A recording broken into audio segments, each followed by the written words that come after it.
Olá, queridos, bom dia, minha turma maravilhosa. Vamos à nossa aula de história. Vamos falar hoje sobre a Inconfidência Mineira. No nosso material didático, que é o nosso livro, ele está na página 194 até a página 198, certo? Então, a Inconfidência Mineira, né? O que foi essa Inconfidência, né? Por que esse nome? O que aconteceu, né? Nesse tempo, nesse período da nossa história. E eu quero aqui trazer para vocês hoje algo que talvez eu ainda não tenha falo para vocês em outras aulas. Gente, História do Brasil, essa disciplina, é uma disciplina de suma importância para toda a nossa vida.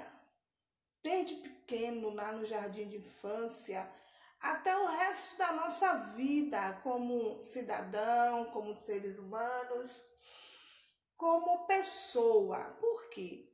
Porque todos os acontecimentos, todos os fatos, né, que nós falamos, todas as aulas que foram dadas, todos os conteúdos, falando sobre a vinda da família real ao Brasil, falando sobre o Brasil colônia, falando sobre as capitanias hereditárias, queridos, todos os conteúdos são histórias, e histórias verdadeiras, foram fatos ocorridos durante o período, né?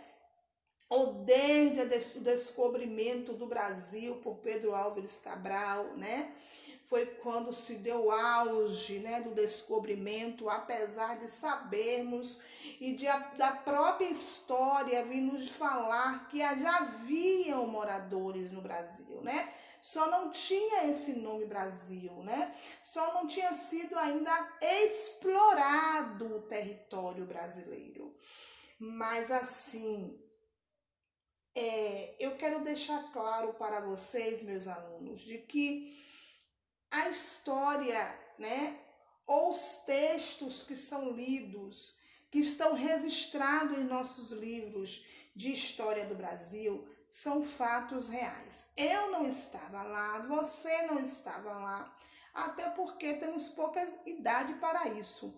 Mas são histórias do nosso Brasil, né? É de como chegamos até aqui, de como você, com a idade que você tem, chegou até aqui, como sua família chegou até aqui, não? Então, a gente também, nós fazemos parte dessa história de alguma forma, seja pelos nossos antepassados, seja por um avô, um bisavô, um tataravó que lutou também, que esteve entre os escravos, que viveram o período em que os negros eram escravos dos brancos e aí por diante. Então hoje a gente vai falar sobre uma história, fatos assim, de suma importância. Por quê? Porque quando a gente fala assim, 21 de abril é feriado. Feriado de quê? De Tiradentes. Não damos nenhuma importância, ou quase nenhuma importância para isso. Mas de fato é um acontecimento importante e histórico. Por quê? Porque Tiradentes foi um dos inconfidentes. O que é inconfidentes? Revoltados, que não aceitavam as imposições, né, que eram colocados para eles naquela época. Assim como nós. A gente hoje observa várias manifestações aí por melhoria de salário, porque alguém morreu inocentemente, porque fechou a fábrica e porque fechou a rodovia que era passagem de pedestres e não vai ter mais. Então a gente faz manifestos e se revolta por várias situações. Assim foram os inconfidentes. Então, o que aconteceu nessa época, né? Na metade do século XVIII? O que foi que surgiu? Surgiram novas ideias, né? E começaram a se difundir com a de Portugal, né? E aí, o que acontece? Vindas da Europa, faziam parte do movimento conhecido como iluminismo, né?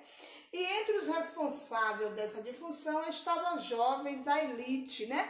Homens que tinham condições, né? Financeira, né?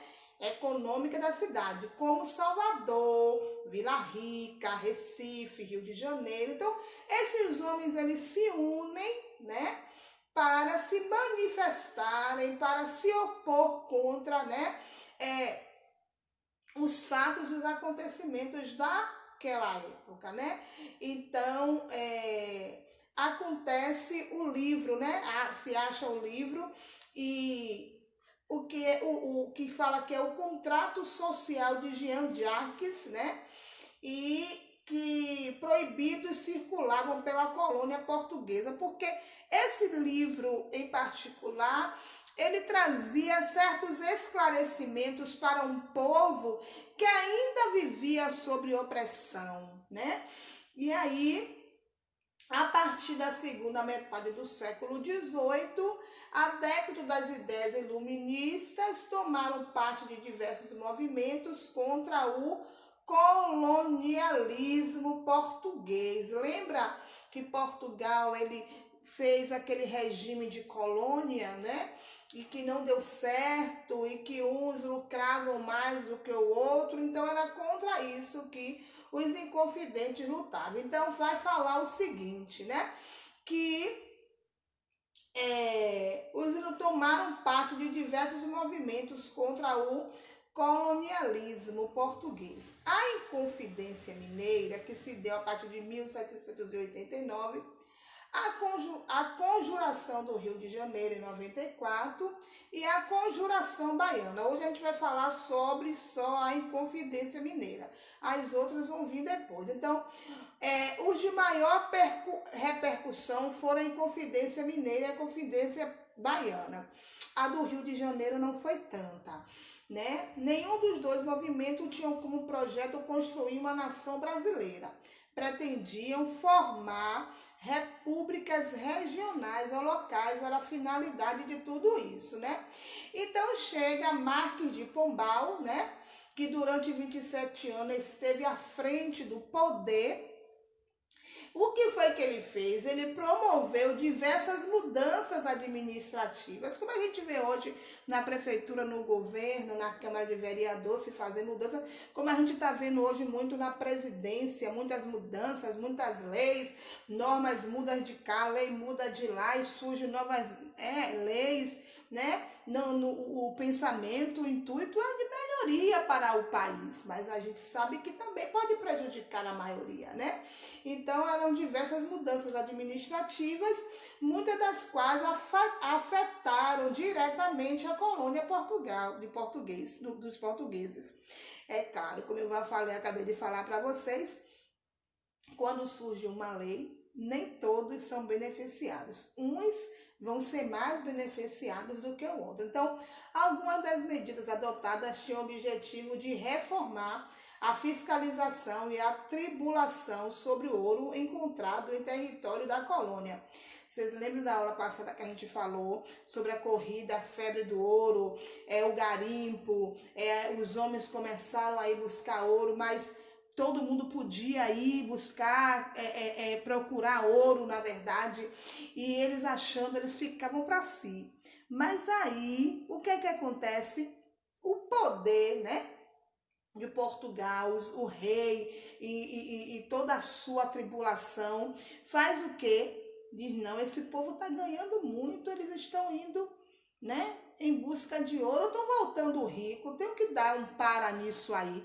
Aí vai formar o quê? Leis que agora dizem, todo povo pode ir procurar ouro, mas vão ter que pagar imposto para Portugal.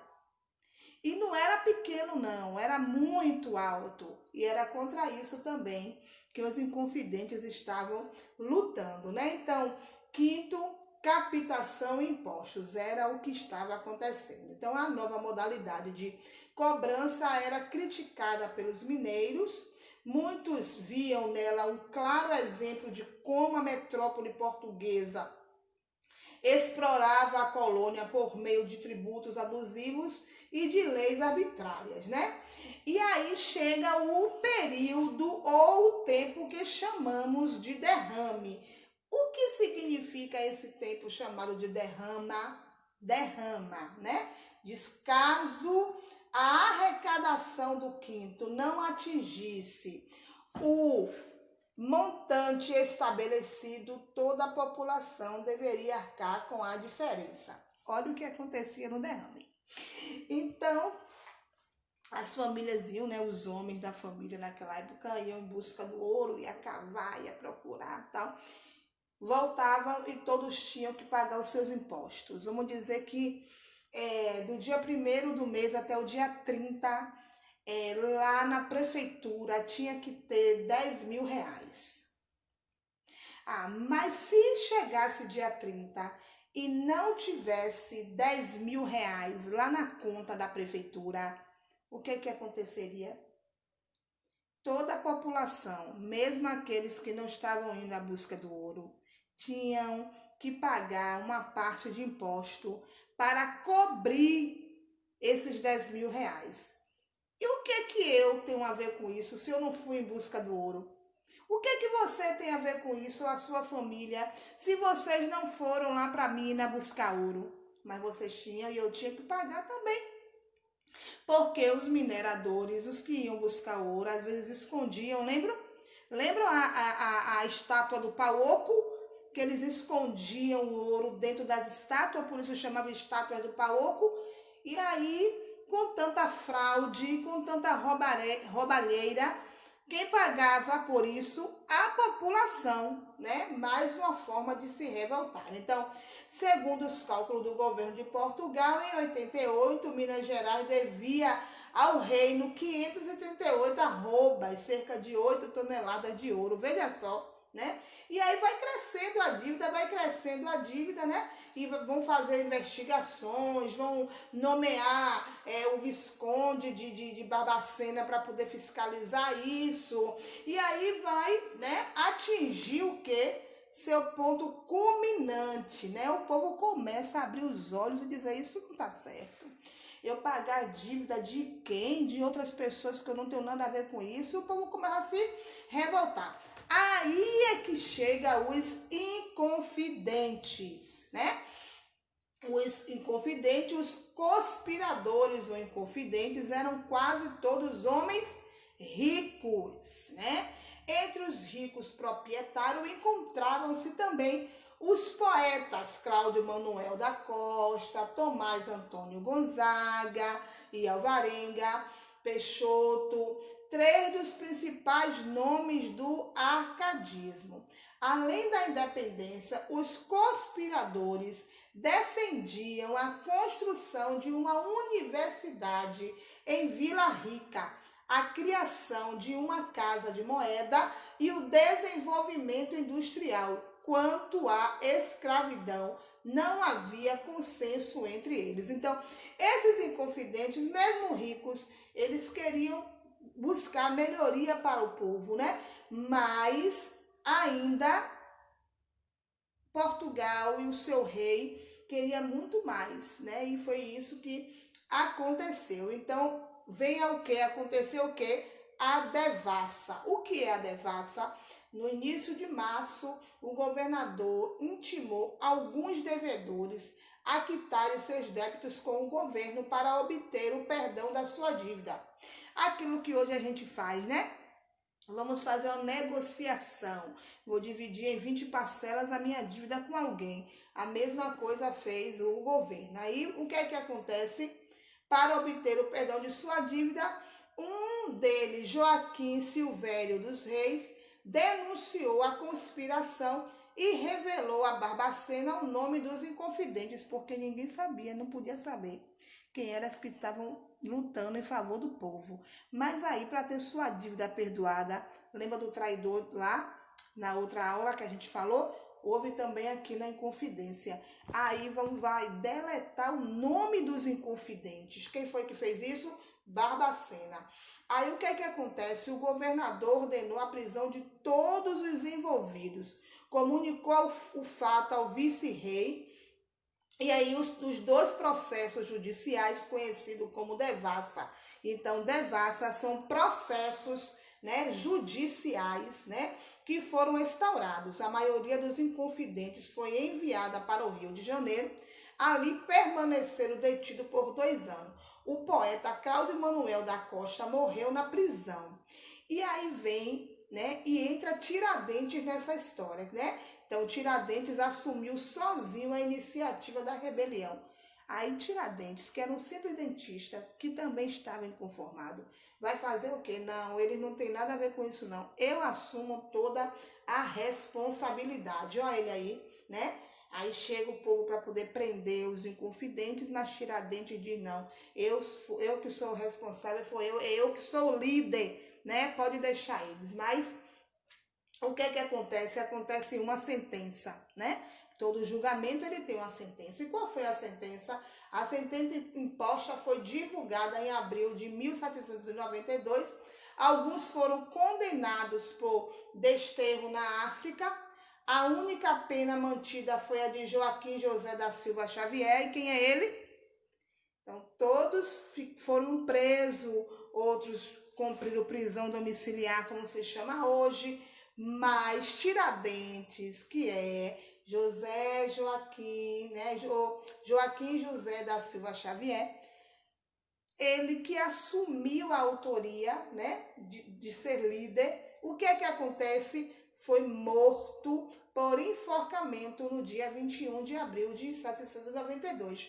Foi depois esquartejado e decapitado, gente. Olha aí o que aconteceu com ele, né? Uma imagem muito feia, é uma imagem muito forte, mas por ele ter assumido o papel de líder, né? De querer lutar por melhoria do povo, de querer lutar para poder ver o povo sair da escravidão, ele é enforcado, né?